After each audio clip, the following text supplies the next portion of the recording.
Welcome everybody, Red Arrow 23 here. Today we got another playbook episode. We're going to be doing the Redline core rush. We're going to be going from the left side. So let's check out Skywalker Taco from Elite Force 2.0. Here we go.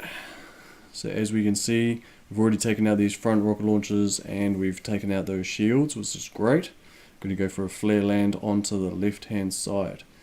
Looking at the building health statue, we've got 1.8 mil on the core. We obviously have a little bit of damage on the core from the defenses or the items that we've taken out so far, sitting at 26 out of 260. So once we've done that left hand flare landing, we're going to be getting like a gather flare just off the beach before we flare right onto that wall, which is going to form into a nice line, or at least a nice split two lines going around defenses. We've got the smokes nice and grouped, as you can afford to gap the smokes if there are no splash defenses down low, but that rocket launcher starts to come in range fairly quickly.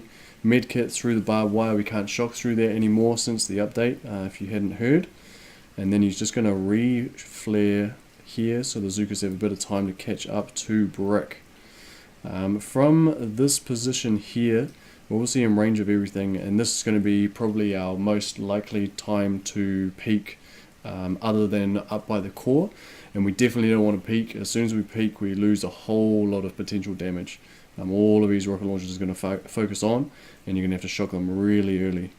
So then we flare up. You see how these Zookas are really close to peaking out the side of that smoke, so I'd suggest that next smoke be quite close, and just be careful of these flare positions up top. So here you can see he's going to peak out the right and left hand side just because the smokes are a little bit too far away when they're splitting into three lines. And then we're going to be flaring right up into that corner, so you can see there's a flare point just between the cannon and the fuel cell, power cell right up top, and then we're going to drop a double smoke in and around these defenses. And as we do that, Brick's the only one right at the top. The Zookas are sort of between Brick and this lowest Zooka that you can see there, and they're all going to try and get towards the power core. They're going to have to spread a bit because there's defenses there and they are further away from the core than their max range. We have lost the delay on all the rocket launchers up to this one on the right hand side, which is very unfortunate. It's probably cost like about 400k damage.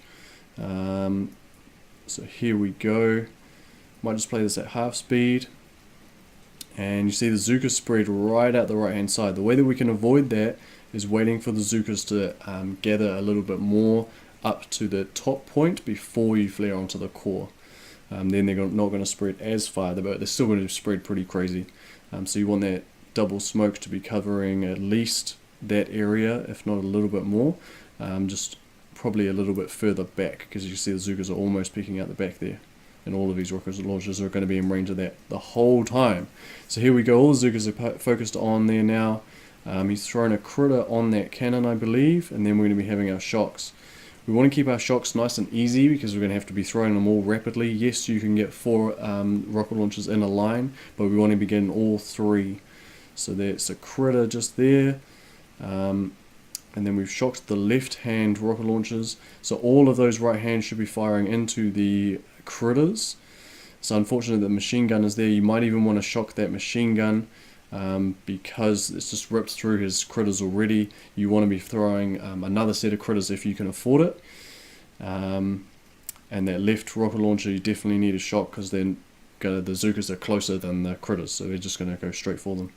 See, he's done reasonably good damage, especially with that Brick. If you manage to bring her with some battle orders, it's going to boost your damage up chronically.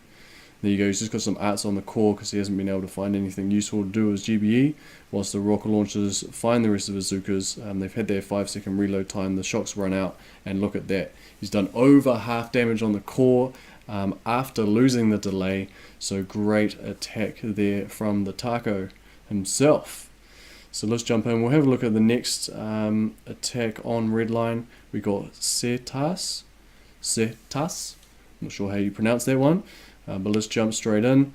So we know the path already. We're going to do a flare land. Obviously it helps having someone else in the log, or even just watching this video before you go in. It's going to be a lot easier. Then we're going to flare up, do a bit of a gather anywhere. Can be anywhere, either in front of the snipers, behind the snipers, up by the barbed wire. Obviously, the closer it is to the beach, it's going to tighten them up quicker. The further up, you have more time to get to that second flare without the flare expiring. So here we go, moving up to that flare point. Unfortunately, you see there that Brick has been left behind because she hasn't managed to get under the smoke before the sniper has picked her off. So it's a bit unfortunate there. Definitely consider that. You might want to do either the flare or just the smoke further down. He's obviously trying to save smokes because there's quite a few smokes on the way up here. And then we're going to be carrying on. So it's 1, 2, 3 smokes already. Got the med kit on the barbed wire. 4, 5, 6. Because we don't have that separation with Brick anymore, it's a lot easier to manage your Zookas. See that second smoke's gone out before the flare because we're getting a bit further to the back of the map. We want to be making sure that we've got time to for the Zookas to get through that smoke. Once you've thrown a flare, you need the smoke to be there already, so you may as well throw it before. And then you don't want the Zookas to spread too much, so just before they all stop, right on that wall flare, I think that flare might have been just off the wall, which is why they're a little bit more spread. Just before they arrive, you want to be flaring up so they all keep moving and stop spreading. Unfortunately, I had lost the delay because Becky always likes to get out there. And we've got that mid flare and then the flare up between the cannon and the power cell. So you'll see there, he waited a little bit longer for the Zookas to get up higher. And he's using almost a triple smoke there.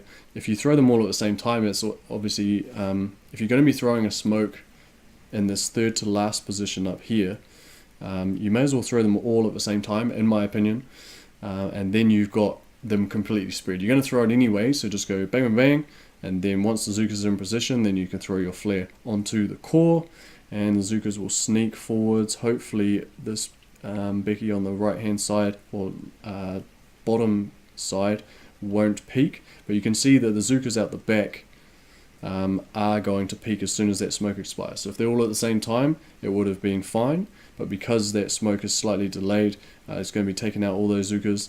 The critters are in, which would have been perfectly timed for the second smoke, or maybe a little bit early, and then we've got a shock on the left hand rocket launchers and on that machine gun, which is great. It's going to keep those critters a bit alive for a bit longer, and then he's getting some decent damage on the core. Not amazing, because obviously you had those Zookas out the back peak, and that was just really unfortunate. Lost a bunch of girls, and he lost the delay. So great hit from Setas. Any hit that does over 100k on Redline is awesome. It's a really hard position to get into and hit all your shocks. So here we go, last one from KP Crew. Going to be doing pretty much the same thing. We just want to be mainly looking at that spot right up the top. So here we go, he's got the gather. Doesn't look like he's even bringing a hero, which is fine. There's not much damage on to be done on the core. And let's move on up. Flare can be, if it's right on the wall, I believe they walk straighter. Oh, they're in a perfect line, so it must be very close to the wall. What am I talking about, eh? And there we go, just before they stop moving, he's flared up. Hasn't lost the delay yet, I love it. And then he's getting his smokes ahead. So definitely, it looks like this flare right on the corner, so going a little bit higher on the wall, and then straight vertical up to this corner, before then heading over to the cannon gap. It's working a lot better, and then flaring at the perfect time, so all the Zookas are going to be in that smoke. Oh, one smoke did come out a little bit, and there we go, we got critters and the 2 shocks. Is probably the perfect setup for a good old core takedown. So there we go, Redline is down. That's going to be your playbook video for the left core rush on Redline. Hopefully this helps you out. Let me know in the comment section down below if you take out Redline any differently. I'll be trying to get a right core rush as well at some stage, so stay tuned for that. Give us a thumbs up if you liked the video, thumbs down if you didn't, and subscribe for more Boom Beach.